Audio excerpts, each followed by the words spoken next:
Hi, my name's Phil. I like talking about politics, and in this video, I'd like to start picking at some of the individual issues to come out of the Tory party conference this week, with this one being why the Conservatives may want to dismantle the Northern Ireland Protocol when it is doing what it needs to. But first, if you'd like to be notified of daily news and politics, please subscribe to the channel and click the bell notification icon.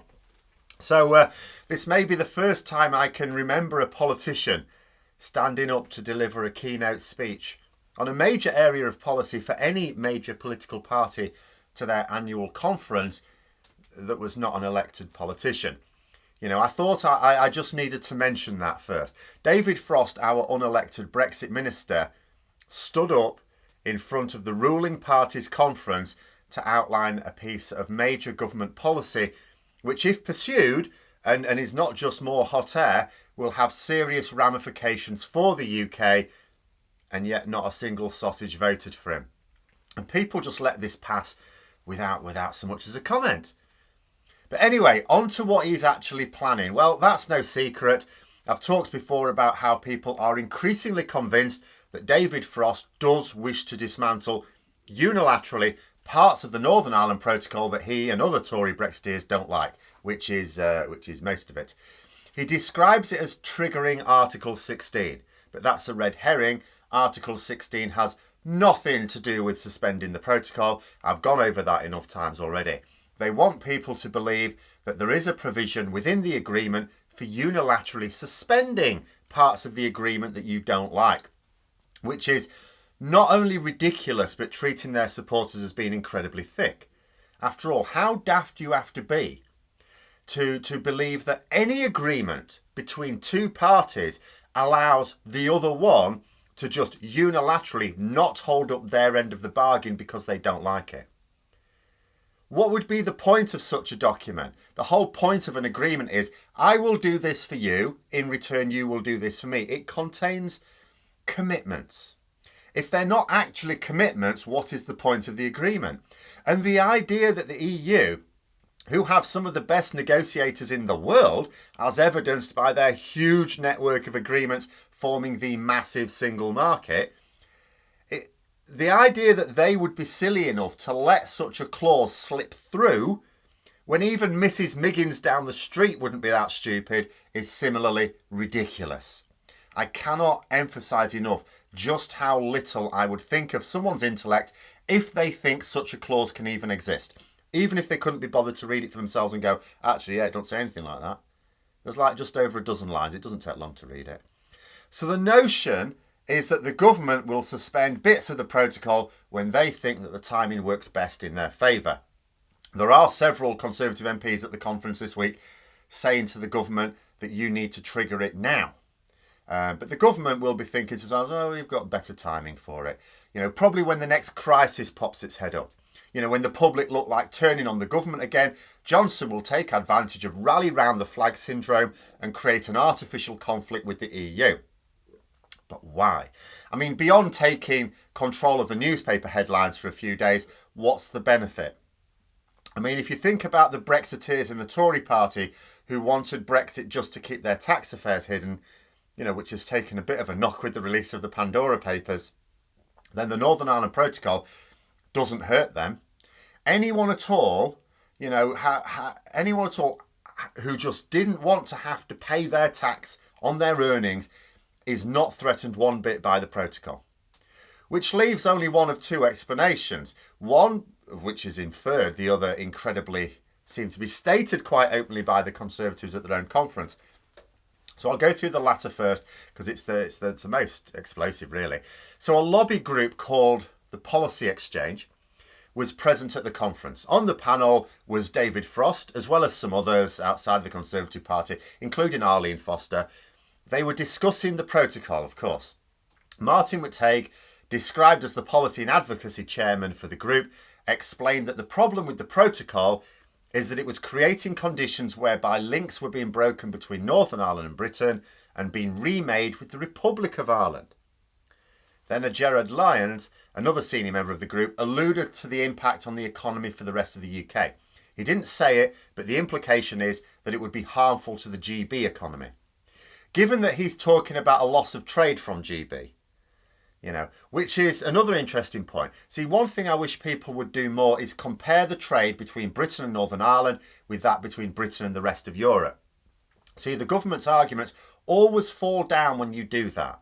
When you allow them to talk about one of those two things in isolation, they make arguments that some people make sense. If you do both of them, it doesn't make sense because they're arguing contradictory things. For example, the government complains that the protocol creates trade barriers that are bad. But the trade barriers between Britain and EU countries is way worse than the protocol. The protocol's a softer version of Brexit. So why isn't that also bad? Worse, in fact. But here's another one for the comparison. Whenever we point out that GB businesses are losing trade with EU countries, what does the government do?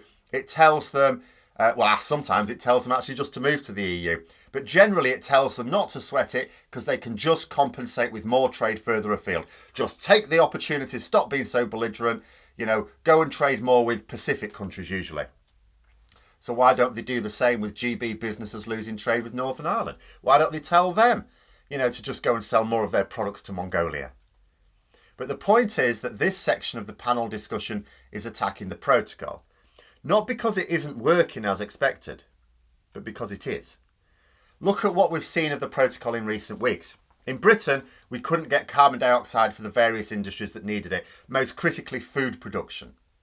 Northern Ireland was fine. They carried on purchasing what they needed from the EEA. We had that stark contrast with Coca-Cola. Coca-Cola based in Britain couldn't get CO2. Coca-Cola based in Northern Ireland, no problem. Then we had the petrol crisis, still going on in the south of England. Yes, most of it was down to panic buying. But Northern Ireland was never affected by it, was it? Never.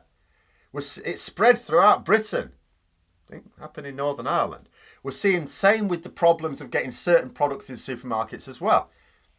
I've went to Tesco recently and actually pretty well stocked. But go this week, there's big old gaps there. Big old gaps. But I may have to talk about that in another video. And because we're going to see those shortages increasingly being the case in the run-up to Christmas, we're going to see another problem in Britain that is not replicated in Northern Ireland. What these people hate about the protocol is that it is showing just how it is possible to be in the UK, not in the EU, and not suffer what the government want to tell us are the essential problems of leaving the EU. The government do not want people comparing Britain with Northern Ireland. Right now, Northern Ireland is part of the UK. It's also not part of the EU. It isn't even part of the single market. It just has access. So Northern Ireland, against the majority of people's votes in Northern Ireland, has undergone Brexit. Right? Brexit. But, and this is crucial, it has not had to suffer the same Brexit problems that Britain has. The critical shortages, not an issue there. The Conservatives cannot let this continue because it's only a matter of time before it becomes known to more people in Britain that it was possible to have all that sovereignty, whatever that is, without the shortages and the price increases. And then there's another reason, and it is simple ideology. There are those in the Conservative Party and wider movement who do not like the idea of divergence between Northern Ireland and Britain, or convergence between Northern Ireland and the Republic of Ireland. This is a less practical motivation. Northern Ireland is heading towards a clear majority in favour of reunification. It's not necessarily there yet, I don't know, and it certainly will be years before it's tested. There is also opposition within the Republic of Ireland itself to this, bear in mind, not least of which from the two major parties in Ireland who don't fancy Sinn Féin's having more seats in the dial. But it is headed that way. But there are those so blinded by their ideology that they will squint their eyes and see this other set of circumstances that, if we follow this path, it swings this other way. Remember, the DUP thought that Brexit would bring them the hard border inside Ireland. Despite the opposition to such a situation absolutely everywhere in the world, including in Britain. There are even those who have suggested as a solution that Ireland simply leave the EU, rejoin the UK with a completely straight face. This is the cognitive level of some people who are actually influential in politics right now. So ultimately, the government have two objections to the protocol. One is practical, one is ideological.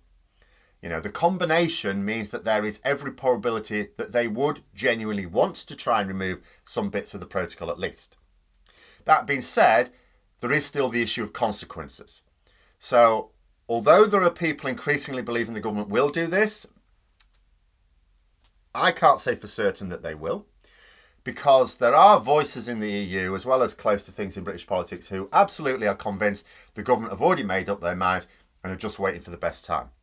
Which is why Frost has told the party conference that the UK will not wait around forever for the EU to renegotiate the protocol. If the government actually just wanted the EU to do something to soften it, they would be coming up with proposals that fit within the framework of the treaty. They know that the EU aren't going to renegotiate. They don't need to, they don't want to, there is no reason to. This is just the government pretending that it's trying to be reasonable so that their suspension is seen as a last desperate act caused by the EU being unreasonable. But there we are. Those are my thoughts. Let me know yours in the comments below. Hope you found the video interesting. If you did, don't forget to click the like button. If you'd like to support the channel further, please also click the Patreon link for details. And until next time, I'll see you later.